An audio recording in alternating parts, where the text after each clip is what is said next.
নমস্কার, শুরু করছি বঙ্গ ভোট রঙ্গ 2024, দ্য প্লুরালস নিউজস্কোপ এবং ক্লাইমেট চ্যানেল কানাডার যৌথ প্রচেষ্টায়। যেটা আমরা বারে বারেই বলছি যে নির্বাচন প্রক্রিয়া চলছে, মানুষ যাচ্ছেন, ভোট দিচ্ছেন, তার ফলাফল কি তার জানার জন্য আমাদের খানিকটা অপেক্ষা করতে হবে। আগামী 4ই জুন আমরা জানতে পারবো যে আগামী 5 বছর কোন দল বা কোন একসঙ্গে অনেকগুলি দল মিলে এই দেশ শাসন করবে। কিন্তু যে প্রশ্নটা বারে বারে উঠে আসছে যে কতগুলো গুরুত্বপূর্ণ বক্তব্য, কতগুলো গুরুত্বপূর্ণ জিনিস আলোচনায় আসছে, কিন্তু আবার আলোচনা থেকে হারিয়েও যাচ্ছে। তার কারণ হচ্ছে বোধহয় নির্বাচনী প্রচারে বড্ড ব্যক্তিগত বিষয় সামনে চলে আসছে, ব্যক্তিগত কালাচলাচলি চলে আসছে। আমাদের আজকে যে বিষয়টা আমরা আলোচনা করব সেটা হচ্ছে ইলেকটোরাল বন্ড কি বিজেপির বফার্স। ইলেকটোরাল বন্ড কি বিজেপির বফার্স। আমার সঙ্গে এই আলোচনা করার জন্য রয়েছেন বিশিষ্ট সাংবাদিক 3 জন রয়েছেন, উত্তম সেনগুপ্ত, সুপর্ণ পাঠক এবং পরশিত দাশগুপ্ত। আমরা যদি একটু তথ্য দেখি যে এই ইলেকটোরাল বন্ড কিন্তু খানিকটা ভারতবর্ষের এবারের নির্বাচনকে খানিকটা একেবারে এলোমেলো করে দিয়েছে। যতদিন ইলেকটোরাল বন্ড সামনে বিষয়টা আসেনি, সুপ্রিম কোর্টের নির্দেশে সরকারকে সামনে আনতে হয়নি, ততদিন এক ধরনের প্রক্রিয়া চলছিল, এক ধরনের ডিসকোর্স চলছিল। যে মুহূর্তে ইলেকটোরাল বন্ড চলে এলো এবং আমরা দেখতে পেলাম যে হাজার হাজার কোটি টাকা বিভিন্ন এই ইন্ডাস্ট্রিজ বা বিভিন্ন অর্গানাইজেশন তারা এই ইলেকটোরাল বন্ডের মাধ্যমে পলিটিক্যাল পার্টিগুলিকে দিয়েছে, এবং এটাও দেখা গেল যে তার ম্যাক্সিমাম অ্যাডভান্টেজ পেয়েছে রুলিং ডিসপেনশন বিজেপি, তারাই পেয়েছে ম্যাক্সিমামটা। যদিও আমাদের এখানকার তৃণমূল তারাও পেয়েছে, কংগ্রেসও খানিকটা পেয়েছে, কিন্তু মোস্টলি বিজেপি। তখন বারে বারে তার সঙ্গে একটা দুর্নীতির অ্যাঙ্গেল জুড়ে গেল, এবং এই যে বিজেপি গভর্নমেন্টের না খাউঙ্গা না খানে দুঙ্গার যে ন্যারেটিভ, সেটা কোথাও গিয়ে ধাক্কা খেল যে না, এই সরকারও তো কই, এটা তো 6,000 কোটি টাকা নিয়ে নিল। জয়রাম রমেশ যিনি বলেছেন প্রিপেড পোস্টপেড পোস্ট রেট, অর্থাৎ হোল দুর্নীতিটাকে একটা আনুষ্ঠানিক একটা ফর্মাল স্ট্রাকচার দেওয়ার চেষ্টা বলে অভিযোগ উঠছে। সেটা ইলেকশনে গিয়ে কতটা ধাক্কা মারবে। আমি উত্তম দা শুরু করবো। উত্তম দা, এই ইলেকটোরাল বন্ড এটা বোধহয় সবাইকে আমাদের মানতে হবে যে হঠাৎ করে একটা বোমের মতো এসে বিজেপির উপর পড়েছে। হয়তো বিজেপি এক্সপেক্ট করেনি যে এখনই পুরো জিনিসটা সামনে চলে আসবে নির্বাচন প্রক্রিয়ার মধ্যে। বফোর্সে আমরা দেখেছি বোধহয় 67 কোটি টাকা শুনছিল, সেই 67 কোটি টাকা নিয়ে রাজীব গান্ধী কে সরকার থেকে চলে যেতে হয়েছিল, সারা দেশ জুড়ে তার একটা ধাক্কা হয়েছিল। কিন্তু ইলেকটোরাল বন্ড এইবারের নির্বাচনে আপনার কি মনে হচ্ছে, সত্যি সত্যি কি এটা কোনো একটা জায়গায় একটা ডিফাইনিং ইস্যু হিসেবে সামনে আসবে? মানে সুপ্রিম কোর্টের যে ডিসিশনটা এলো 8 মার্চ, যে ইলেকটোরাল বন্ড আনকনস্টিটিউশনাল, অ্যাবসলিউটলি, সেটার কিন্তু ভিত্তি ছিল যে ভোটারদের জানার অধিকার আছে, এবং ভোটারদের জানার অধিকারটাকে আপনি ছিনতে পারবেন না, আপনি ছিনিয়ে নিতে পারেন না ওখানে, সেটা হচ্ছে ভিত্তি, রাইট? দুর্নীতি নিয়ে তারা খুব একটা মাথা ঘামায়, তারা কথা বলেন। কিন্তু ইলেকটোরাল বন্ড 2017 বাজেটে যখন আনা হলো, তখন থেকে প্রচুর লোক এটাকে পয়েন্ট আউট করেছে যে এটার মধ্যে গোজামিল আছে, এখানে দুর্নীতির প্রচুর স্কোপ আছে, এবং সরকার কখনোই স্পষ্ট করে বোঝাতে পারেননি যে কেন লস মেকিং কোম্পানিকে পলিটিক্যাল ফান্ডিং করতে দেওয়া হবে।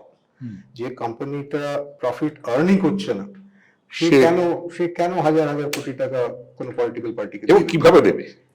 সরকার কখনোই এটা স্পষ্ট করে ব্যাখ্যা করেননি যে কেন ফরেন কোম্পানিদের এটা ফান্ডিং দিতে হবে। এর আগে রেস্ট্রিকশন ছিল যে ফরেন কন্ট্রিবিউশন পলিটিক্যাল ইয়েতে আসতে পারে না, কিন্তু ইলেকটোরাল বন্ডের মাধ্যমে সেই রেস্ট্রিকশন গুলোকে সরিয়ে দেওয়া হলো। আগে রেস্ট্রিকশন ছিল যে কোনো কোম্পানি নিজের 3 বছরের প্রফিট, 3 বছরের অ্যাভারেজ প্রফিট তার 7.5% বেশি, পার্সেন্টেজের বেশি দিতে পারবে না পলিটিক্যাল কন্ট্রিবিউশন। সেই লিমিটটাকেও সরিয়ে দেওয়া হলো, এবং সে আনলিমিটেড কন্ট্রিবিউশন দেওয়ার জন্য তাদের ফ্রি করে দেওয়া হলো। এটাও গভর্নমেন্ট কোনোদিন ব্যাখ্যা করতে পারেনি যে কেন এটা করা হলো এবং তাতে কার সুবিধে হলো ওখানে, এবং কি স্বচ্ছতা তারা ইলেকটোরাল সিস্টেমে আনতে পারলেন ওখানে, এটা ইলেকটোরাল রিফর্ম কিভাবে হয়ে গেল। কিন্তু এটা নিয়ে কিন্তু সুপ্রিম কোর্ট কোনো মন্তব্য করেনি, রাইট? এবং এটা নিয়ে যখন সুপ্রিম কোর্টে বলা হলো যে এটা তখনই বেরোবে যখন স্টেট ব্যাংক অফ ইন্ডিয়া, যেটা ইলেকটোরাল বন্ড বিক্রি করছে ওখানে এবং জমাও করছে, সেই স্টেট ব্যাংক অফ ইন্ডিয়াকে বলা হোক যে তারা সব ডিটেলস আর কি ইলেকশন কমিশনকে দিক, এবং ইলেকশন কমিশনকে আপনারা ইনস্ট্রাকশন দিন যে তাদের ওয়েবসাইটে এটাকে তুলে ধরুন। সেটা নিয়ে আমরা দেখেছি যে স্টেট ব্যাংক অফ ইন্ডিয়া অনেক টালবাহানা করেছে। তারা বলেছে আমাদের সময় দরকার, আমাদের ম্যানুয়ালি ম্যাচ করতে হবে, আমাদের 4 মাস লাগবে, জুনের আগে আমরা দিতে পারবো না, ইত্যাদি ইত্যাদি। এবং তারপরে যখন সুপ্রিম কোর্ট ধমক দিয়ে বলেছে যে না তোমাদের দিতে হবে, তখন একটা পার্শিয়াল আর কি ডিটেলস তারা দিয়েছে, এবং সেই পার্শিয়াল ডিটেলস দেওয়ার পরেও আবার ধমক দিতে হয়েছে, তার ফলে আর কি তারা মোটামুটি পুরোটাই দিয়েছে।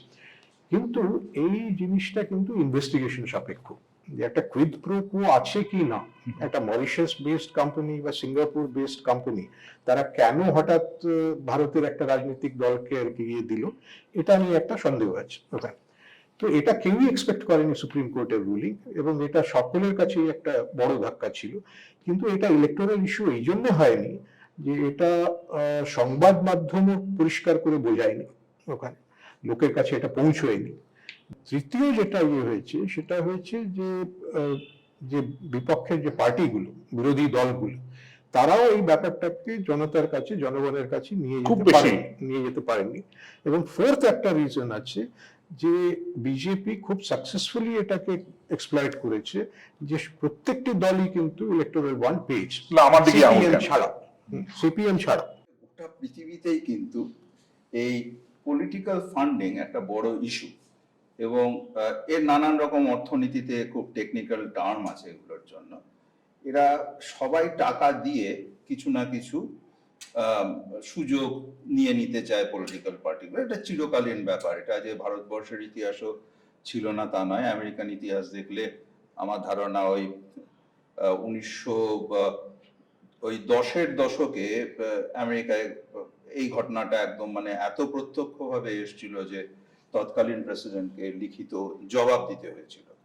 কারণ প্রশ্নটা হচ্ছে যে অন্য জায়গায় মোটিভটা কি। এখন ডাইরেক্ট মোটিভ তো আমরা এরকম ভাবে বলতে পারি না। জেটলি যখন এটাকে সাবমিট করেন তখন তিনি বলেন যে আমরা ট্রান্সপারেন্সি করছি। আমরা তো সবাই ট্রান্সপারেন্সি করছি, আমি আপনাদের সঙ্গে এখানে বসে রয়েছি, আমরাও ট্রান্সপারেন্টলি এটা বলছি। কিন্তু আমাদের বলার পেছনেও তো একটা অ্যাজাম্পশন থাকে যে আমি যখন এই কথাটা বলছি তার অ্যাজাম্পশনটা কি, আমাদের সেই জায়গাটায় যেতে হবে। এবার অ্যাজাম্পশনটা তৈরি হয় কি করে? পারিপার্শ্ব দেখে।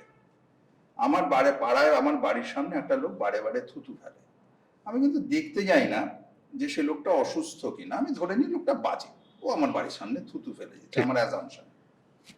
তো আমি এটাকে একটু খারাপ জায়গায় নিয়ে যাই। আমার অ্যাজাম্পশন হচ্ছে যে ইলেকটোরাল বন্ডের পেছনে দীর্ঘকালীন একটা অভিসন্ধি ছিল। তো এই অ্যাজাম্পশনটা কেন হলো না?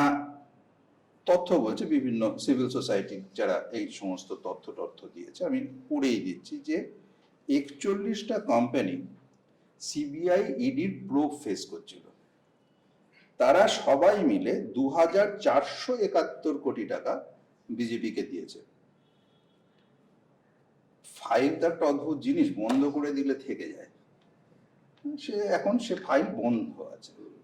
তো আমরা এখন দেখতে পাচ্ছি যে ইলেকটোরাল বন্ডটাকে আমরা যেভাবে ইউজ করছি বলে মনে করছি, তার পেছনে একটা অন্য অভিসন্ধি আছে,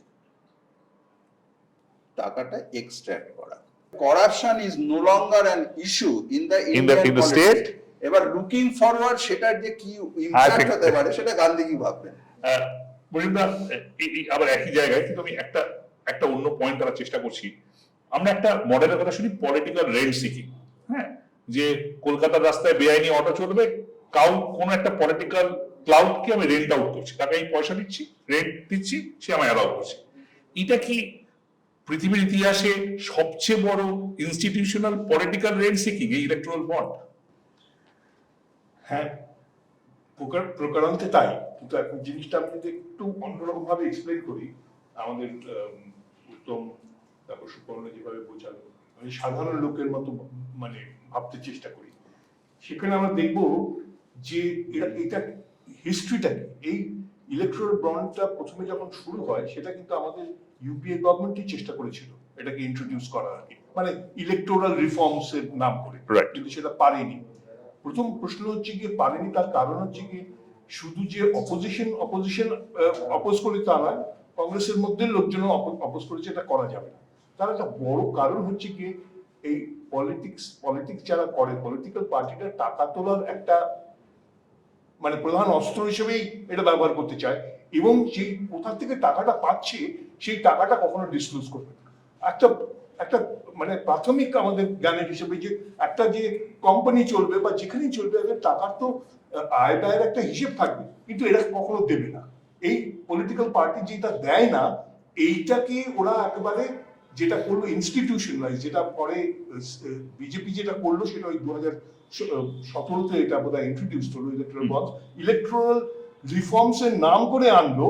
বেসিক্যালি ওই তখন যে ট্রান্সপারেন্সিটা যে ছিল, যে কে দিচ্ছে তার হিসেবটা দিতে হবে, মানে সেটা থাকতো, সেটাও রিমুভ করে দিল। অর্থাৎ কত টাকা দিচ্ছে, কে দিচ্ছে, সবকিছু রিমুভ করে দিল, কোনো ট্রান্সপারেন্সি থাকবে না। হ্যাঁ, এবং এটা যে একটা স্ট্র্যাটেজি টু রেজ ফান্ডস এবং সেটা ডিসক্লোজ না করে, ট্রান্সপারেন্ট করার নামে, হ্যাঁ ট্রান্সপারেন্সি করার নামে ট্রান্সপারেন্সি কম্প্রোমাইজ হচ্ছে। তারা ট্রান্সপারেন্সি নাম, তারা বলেছে যে আমরা একটা করাপশন ফ্রি কান্ট্রি করার জন্য এই ইলেকট্রাল রিফর্মস এই দরকার আর কি, এটা আমাদের করতে হবে। এই জিনিসটা ওরা ইন্ট্রোডিউস করে তারপর যখন সুপ্রিম কোর্টে যখন মামলা চলছে, তখনও গভর্নমেন্টের প্লিডার বলছে যে এটা যদি তুলে দেওয়া হয় তাহলে তো আরো করাপশন, মানে এটা তো ট্রান্সপারেন্সির জন্য। তখন বলছে যে আমরা তার আর্গুমেন্ট চেয়েছিল সুপ্রিম কোর্টে, সেটা বলছে যে ট্রান্সপারেন্সি অনেক ভালো, মানে বক্তব্যটা সেটা যে জুডিশিয়ারি এই জায়গাটা যে রিমুভেল করাপশনের মিথ্যেটা, ট্রান্সপারেন্সিটা বরং বেটার রাদার দ্যান ঢেকে রাখা, যেটা ইন্ট্রোডিউস সেটা ক্লিয়ার করতে হবে। আরেকটা জিনিস ওরা চেষ্টা করেছিল যে it is an economic issue, supreme court interfere করতে পারে না, যেটা ইউজুয়ালি। তখন ওটাও কাউন্টার করলো সুপ্রিম কোর্ট, বললো যে এটা একটা পলিটিক্যাল ইমপ্লিকেশন আছে, সেহেতু সুপ্রিম কোর্ট অবশ্যই এটা করতে পারে। যে পলিটিক্যাল লোকেরা, পলিটিক্যাল পার্টিসরা যে টাকা তোলে, that should be disclosed to the common people also, কারণ এটা টাকাটা যে উঠছে সেই টাকাটা it cannot be a closed chapter। Jayanta, আমি just একটা কথা বলে নিই। জয়ন্ত, এক মিনিট, আমি একটা কথা বলে নিই। যে প্রসঙ্গটা আমাদের কোনো জায়গায় আলোচিত হয় না, যে পৃথিবীর সমস্ত গণতন্ত্রে পলিটিক্যাল পার্টিরা 4 ভাবে টাকা তোলে। এক হচ্ছে ক্যাডার্স কন্ট্রিবিউশন, আমি এই পার্টির মেম্বার, আমি টাকা দিলাম। 2 হচ্ছে গভর্নমেন্ট ফান্ডিং, পৃথিবীর বহু দেশে এটা আছে, পার্টি কিছুতে ইউরোপে বিশেষ করে, যে পার্টির অন্য কারোর কাছ থেকে টাকা তোলে না, সরকার টাকা দেয়, সেই টাকায় তারা ইলেকশন করে। 3rd হচ্ছে ফান্ড রেজিং ইভেন্টস, যেটা আমরা ট্রাম্পের কল্যাণে এখন জেনে গেছি, বিভিন্ন জায়গায় উনি লাফালাফি করেন, সেখান থেকে টাকা আসে। আর 4th হচ্ছে কর্পোরেট ফান্ডিং। কিন্তু পৃথিবীর সমস্ত গণতন্ত্রে এই 4টে পদ্ধতিতেই কে কাকে টাকা দিচ্ছে তার একটা ডিসক্লোজারের জায়গা। আমি শেষ প্রশ্নে আসছি উত্তমদার কাছে। উত্তম দা, আমাদের সময় প্রায় শেষ। সেটা হচ্ছে যে নির্মলা সীতারামনের কথা বললেন, আমাদের অর্থমন্ত্রী, উনি কিন্তু গতকাল বা গত পরশু স্টেটমেন্ট দিয়েছেন যে বিজেপি জিতে ফিরে আসলে আবার ইলেকট্রাল বন্ড তারা হয়তো একটু ভালোভাবে অন্য কোনো ভাবে তারা আবার রিইন্ট্রোডিউস করবেন। এটা যেমন একদিক।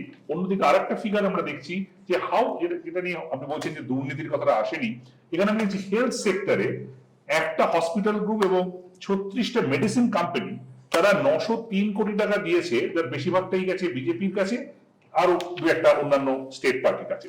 তাহলে খুব ক্লিয়ারলি কোথাও একটা ইলেকট্রাল বন্ডের সঙ্গে দুর্নীতির লিঙ্কেজ হয়ে আছে এবং রুলিং পার্টি সেটা নিয়ে এগোতে চাইছে। তো এই সিগন্যালটা সাধারণ মানুষ যারা ভোট দিতে যাচ্ছেন, যে এরা থামছে না, এরা কিন্তু এটা এগোতে চায়, আবার দুর্নীতিও হয়েছে, এটাও বোঝা যাচ্ছে। How you see it? Political funding যেটা সুপর্ণ এবং গুরু যেটা বলছেন, সেটা সত্যি কথাই যে political funding is a international issue, world wide issue. প্রত্যেকটা ডেমোক্রেসিতেই এটা একটা ইস্যু যে পলিটিক্যাল পার্টি ফান্ড কোথা থেকে আনবে ওখানে। আর সাধারণ লোক, আমরা পলিটিক্যাল পার্টিকে চাঁদা দিই না, আমি কোনোদিন দিইনি, আমি জানি না আপনারা দিয়েছেন কি দেননি ওখানে।